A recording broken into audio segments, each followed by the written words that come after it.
اپنی فطرت ہے، یہ بزدلوں کا کام ہے کہ رات کی تاریکی میں کسی خاندان پر، کسی قوم پر، کسی ریاست پر، کسی ملک پر تم چڑھائی کر دو، کسی کو للکارو گے نہیں۔ یہ ساری شرطیں آپ یاد رکھیں۔ حضور فرماتے ہیں جہاں آذان کی آواز آ جائے، ایک بات، اور دوسرا ارشاد فرماتے ہیں کسی کو للکارو گے نہیں۔ یہ للکارنا بہادروں کا کام نہیں ہوتا، یہ کافروں کا کام ہوتا ہے، یہ بزدلوں کا کام ہوتا ہے۔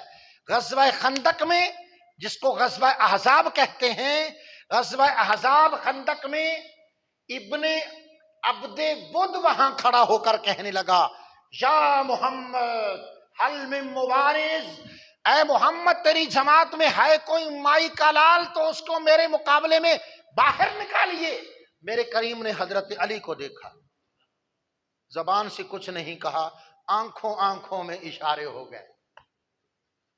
اتنی بڑی بلا تھی، وہ انسانی روپ میں دیو تھا، دیو، سر سے لے کر پاؤں کے ناخنوں تک وہ لوہے میں غرق تھا، صرف آنکھ کی تھوڑی سی پتلی ننگی تھی کہ دیکھ سکوں، باقی اس پر حملہ ہونا ہی ناممکن تھا۔ اتنا بڑا قد، اتنے لمبے لمبے ہاتھ، اور پھر اتنے لمبے ہاتھ میں جب لمبی تلوار ہوگی تو اس کے قریب کون آئے گا؟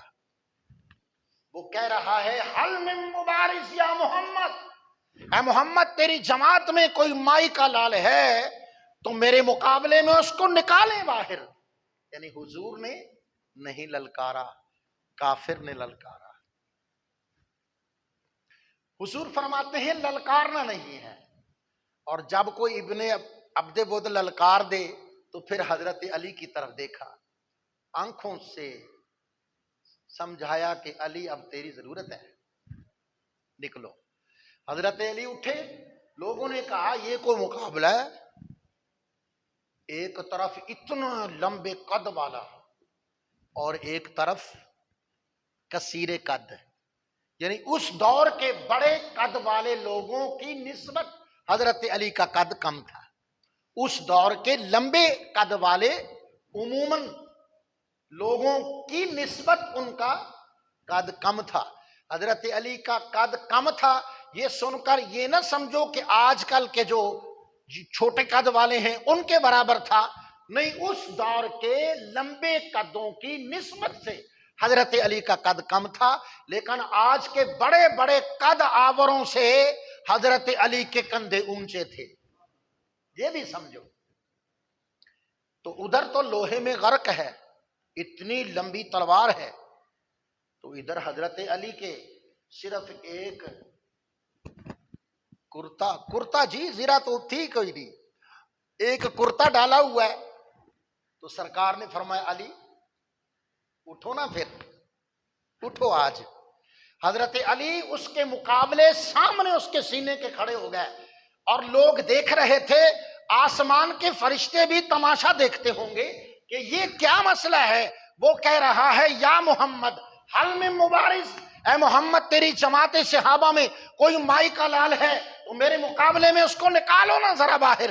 حضرت علی کو کھڑا کر دیا سرکار علیہ السلام نے، اور حضرت علی کے جسم پر جو ایک کرتا تھا نا، وہ علی پاک نے وہ بھی اتار کر زمین پہ رکھ دیا۔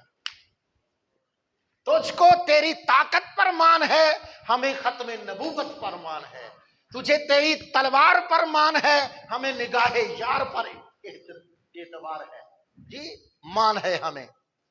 تو پھر اس نے جو للکارا تھا، پتہ ہوا کیا؟ دونوں بہادروں کی تلواریں تو ٹکرائیں، چھن چھناہٹ تو ہوئی، کبھی پیچھے کبھی آگے ایک دوسرے کو دھکیلتے، یہ منظر تو بنتا ہے۔ پھر تلواروں کی لڑائی میں کبھی وہ دائیں کبھی بائیں، کبھی آگے کبھی پیچھے، کبھی دھکیل کر اس کو پیچھے، کبھی دھکیل کر حضرت علی کو پیچھے۔ پھر ہوا کیا؟ بس وہی ہوا جو ہونا تھا، حضرت علی نے اس کو اشارہ کیا کہ ٹھپیا رہ، رک جا، اور حضور کی بارگاہ میں حاضر ہو گئے۔ جی میرے کریم آقا کے پاس، یا رسول اللہ میں نے اس کو تول لیا ہے اور میرا اس کا کوئی مقابلہ نہیں بنتا، یہ تو ہے میرے سامنے چڑیا، یہ تو بیچاری چڑیا ہے، ابھی میں اس کو پھڑکا کے رکھ دوں گا، یا رسول اللہ میرا اس کا مقابلہ بنتا کوئی نہیں. اور لوگ بھی کہہ رہے تھے کہ ان کا کوئی مقابلہ نہیں بنتا، اس معنی میں کہ یہ اتنا قد آور اور حضرت علی کثیر قد ہیں، اس کے پاس اتنی لمبی زبردست تلوار ہے، اور حضرت علی کے پاس بھالا بھی نہیں ہے، نیزہ بھی نہیں ہے، کچھ بھی نہیں ہے، اس معنی میں جوڑ نہیں بنتا. لیکن حضرت علی عرض کر رہے تھے یا اللہ، یا رسول اللہ جوڑ نہیں بنتا، یہ تو ہے ہی بیچاری چڑیا میرے سامنے، آپ ابھی دیکھیں گے میں اس کو پھڑکا کے رکھ دوں گا. حضور نے حضرت علی پاک کی پشت پر ہاتھ رکھا، کہو سبحان اللہ، یوں دلاسا دیا، ہمت بندھائی، چلو میرے شیر، خدا کے شیر، چلو نکلو میدان عمل میں چلو. حضرت علی المرتضی اس ابن بدھ کے سامنے کھڑے ہو گئے. آپ نے پہلا ہی جمپ لگایا اور اس کے بڑے اونچے سر سے بھی آپ جمپ لگا کے اوپر چڑھ گئے، اور تلوار حیدری کو دونوں ہاتھوں سے پکڑ کر اس کے خود جو سر کی سخت ٹوپی ہوتی ہے لوہے کی فولاد کی بنی ہوئی، حضرت حیدر رضی اللہ تعالیٰ عنہ نے دونوں ہاتھوں سے پوری طاقت کے ساتھ اس کے خود پر تلوار ماری. خود چر گیا، سر چر گیا، اور وہ دو پھٹ ہو کر آدھا ادھر گرا آدھا ادھر گرا. اور صحابہ یہ منظر دیکھ کر کہہ رہے تھے نعرہ تکبیر. میں نے بات یہاں سے شروع کی ہے. سرکار علیہ السلام نے فرمایا جس آبادی میں اذان سنو حملہ نہ کرو، جا کر خود نہ للکارو. دو، ہم ذرا آگے چلیں تاکہ بات منزل تک جا پہنچے.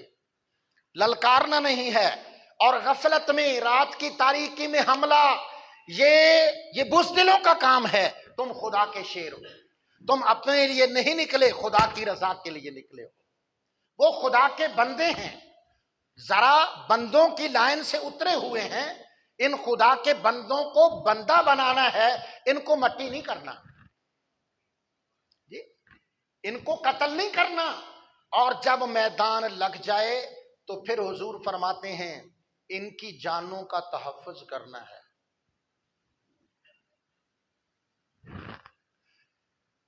یا رسول اللہ، کمال کی بات ہے. آپ علیہ السلام نے فرمایا کوئی ہندو ہو، کوئی سکھ ہو، کوئی کسی دین مذہب اور ملت کے ساتھ وابستہ ہو، ان کے بزرگوں کو قتل نہیں کرو گے. ان کے دینی مذاہب کے جو ہوتے ہیں پیشوا جی، ان کو تم قتل نہیں کرو گے. ان کی عبادت گاہوں کا احترام کرو گے. ان کی آبادی میں گھومنے والے جانوروں کو نہیں مارو گے، اور ان کے جنگلوں کو نہیں کاٹو گے، ان کے باغوں کو ویران نہیں کرو گے. یہ جہاد ہو رہا ہے جی. اچھا باقی رہ کون گیا جی؟ حضور نے عورتوں پر ہاتھ اٹھانے سے منع کر دیا، بچوں کو قتل کرنے سے منع کر دیا. عمر رسیدہ یہ بھی مستثنا ہو گئے، ان کے گھروں کو گرانا نہیں ہے، ان کی عبادت خانوں کو نہیں گرانا. باقی بچا کون ہے؟ باقی صرف وہ بچے جو اسلامی فوج کے سامنے مقابلے کے لیے سینہ تان کر آ گئے ہیں. اب حضور تو ہیں رحمت للعالمین، آقا علیہ السلام حکیم ہیں، اور حکیم جو ہوتا ہے نا ڈاکٹر، وہ ایسے جسم نہیں کاٹ دیتا، وہ بڑی احتیاط کرتا ہے. گنجائش ہو کہ یہاں سے کاٹا جائے، وہ یہاں سے نہیں کاٹتا، وہ پھر یہیں سے کاٹتا ہے. وہ زندگی کا دشمن نہیں ہے. اب صرف وہ رہے، بچے بھی بچ گئے، عورتیں بھی بچ گئیں، بزرگ بھی بچ گئے، مذہبی رہنما بھی بچ گئے، اور مذہبی علامتیں، شعائر، عبادت خانے، سکول، ہسپتال، آبادیاں اور جانور جی، اور باغات اور جنگلات، حضور نے سب کو محفوظ کر لیا. باقی کون رہ گئے؟ جو مقابل میں آ گئے. حضور فرماتے ہیں اب پھر احتیاط کرو. ہائے ہائے، اب میرے کریم آقا تجھ پر سلام ہو، تجھ پر درود ہو، فرمایا پھر احتیاط کرو. یا رسول اللہ اب وہ ہمارے میدان میں آ گئے مقابلے کے لیے، اب احتیاط کیا چاہیے؟ اب تو چڑھ دوڑنا چاہیے ان پر، ظالموں پر۔ فرمایا نہیں، پھر اسلام پیش کرو،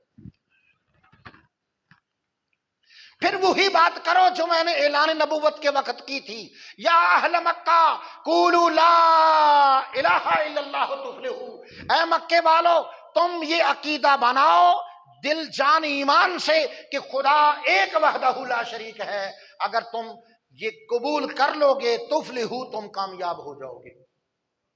حملے سے پہلے، لڑائی شروع ہونے سے پہلے پھر تم ایک دفعہ ان کو اسلام کی دعوت دے دو۔ اچھا جی، دعوت دے دی، شاید دو چار نکل آئیں کہ جی ٹھیک ہے توبہ کرتے ہیں ہم، باقیوں کے ساتھ یا رسول اللہ کیا سلوک کریں؟ فرمایا ان کی گردنوں پر نہیں مارنا۔ کچھ سمجھ رہے ہیں آپ لوگ؟ یہ فلسطین پر جو ظلم ہوا ہے اس کے تناظر میں نے آپ حضرات کی خدمت میں یہ پیش کرنے کی کوشش کی ہے۔ گردن پر مارو گے وہ مر جائے گا، جب مرے گا تو سیدھا دوزخ کے اندر جائے گا۔ ان کے پاؤں پر مارو، پاؤں کٹے گا، گردن تو نہیں کٹے گی۔ زبان اور دل تو سلامت رہے گا، پھر بھی وہ میرا کلمہ پڑھنے کے لیے ان کو